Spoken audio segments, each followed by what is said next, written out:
সকালবেলা ঘুম থেকে উঠেই চলে এসেছি বিচের ধারে। এখন এখানে চা টা খাবো, একটু বসবো, তারপরে গিয়ে স্নান টান করে রেডি হই আর একবার আসবো ফটো স্ট্যাটাস তোলার জন্য। এই যে সকালবেলার ভাইবটা, এটা আলাদাই ব্যাপার। চলো একটু চা টা খাই।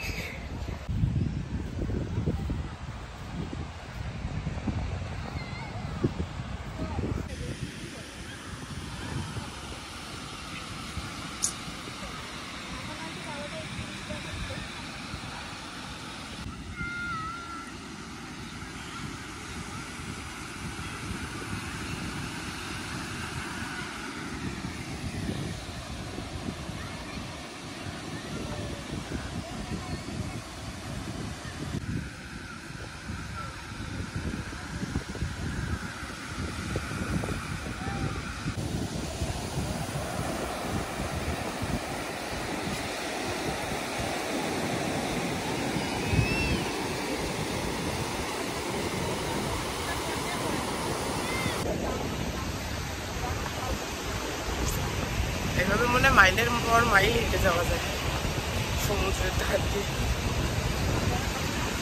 টায়ার্ড লাগে না, সুন্দর লাগছে।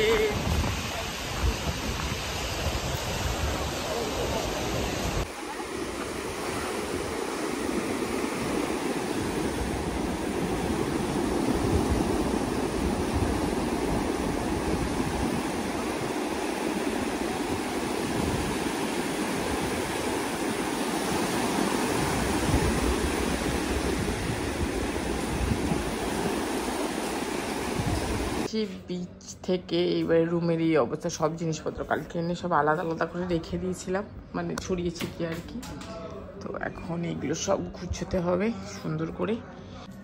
তো চলো আস্তে আস্তে গুছাই, 9টা বাজে অলরেডি। আমাদের দুটো ট্রেন, মানে 1:50 বন্দে ভারত। তো তার আগে আমাদেরকে রেডি হয়ে যেতে হবে, সব স্নান টান সেরে সব কিছু করে নিয়ে। লাঞ্চের আর কোনো ঝামেলা নেই, ব্রেকফাস্টে আসার সময় ওখান থেকে খেয়ে চলে এসেছি। আর এই দুটো জিনিস কিনলাম আবার আজকে, সেটা হচ্ছে বাড়ির জন্য একটা কড়াই আর একটা তামার বটল। তামার বটলটা একটা কেনার আমার খুব ইচ্ছা ছিল অনেকদিন ধরে, এখানে বেশ কম দাম দেখলাম, তো ওইটা একটা কিনলাম। ব্যাস সব গুছিয়ে